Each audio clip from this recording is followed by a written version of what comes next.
ফামান শাহিদা মিনকুমুশ শাহরা ফালইয়াসুমহু, তোমাদের মধ্য থেকে যে ব্যক্তি রমজান মাস পেয়ে গেল, যে ব্যক্তি রমজান মাসে উপস্থিত হয়ে গেল, যার কাছে রমজান আগমন করলো, জীবিত আছে এমন ব্যক্তি, ফালইয়াসুমহু, সে যেন অবশ্যই রোজা রাখে। সে যেন কি করে বলেন তো সবাই? অবশ্যই রোজা রাখে।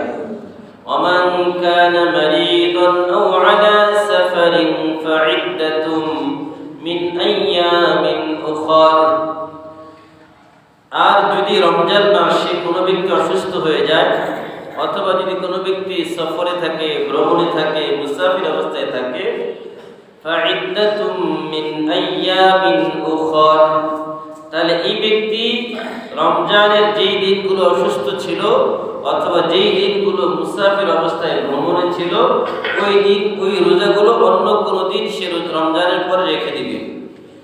ইউরিদুল্লাহু বিকুমুল ইউসর ওয়ালা ইউরিদু বিকুমুল উসর, আল্লাহ বলেন, আল্লাহ চান তোমাদের জন্য ইউসর, সব বিষয় সহজ করার জন্য। এবার বলেন, আল্লাহ আমাদের জন্য কি চান? সহজ। ওয়ালা ইউরিদু বিকুমুল উসর, আল্লাহ তোমাদের জন্য কোনো বিষয় কঠিন চান না। কি চান না? কঠিন চান না। তার মানে আমাদের যত আল্লাহ ইবাদত দিয়েছেন এগুলোর মধ্যে সহজীকরণ চান, কঠিন চান না। ওয়ালিতুকমিলুল ইদ্দাতা ওয়ালিতুকাব্বিরুল্লাহা আলা মা হাদাকুম ওয়া লাআল্লাকুম তাশকুরুন। আল্লাহ বলেন, ওয়ালিতুকাব্বিরুল্লাহ, তোমরা বেশি করে ওয়ালিতুকমিলুল ইদ্দা, রমজান পুরা মাস রোজা রাখো।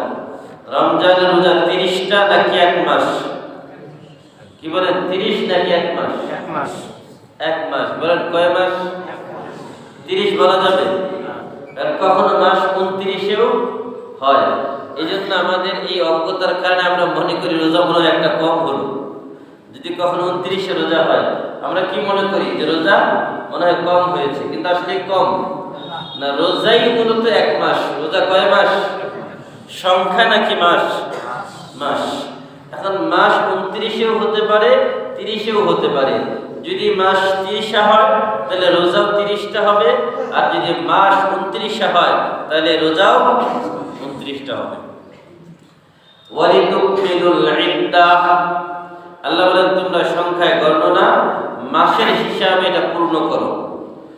ওয়ালিতুকাব্বিরুল্লাহ, বেশি করে আল্লাহর বরত্বের বর্ণনা করো।